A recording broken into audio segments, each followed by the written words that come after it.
dəfə də gəlirəm sizin turuna. Çox yaxşı, hər şey yüksək səviyyədə. Allah hamımıza can sağlığı versin. Allah qabul olanlardan qərar versin. Amin. Çox sağ olun. Allah razı olsun. Buyurun bebi. Mən də çox sevinirəm ki, o qədər arzuladım. Birinci dəfədir. Sağ olun, təşəkkür edirəm. Allah razı olsun. Allah balanızı saxlasın. Birinci olmasın, axırıncı olsun. Amin inşallah. Amin. Allah kabul eylesin. Buyurun. Mən də birinci dəfə idi ki, bu turda iştirak edirdim, amma turdan çox razı qaldım.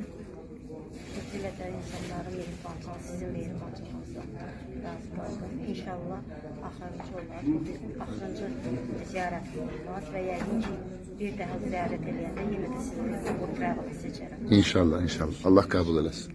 Başka danışmak isteyen var? Şimdi göreyim.